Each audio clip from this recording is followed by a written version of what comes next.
पसंद उसको दोबारा हम देखेंगे।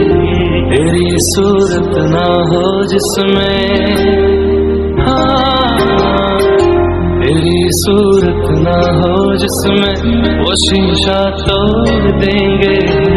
अगर तुम मिल जाओ ज़माना छोड़ देंगे।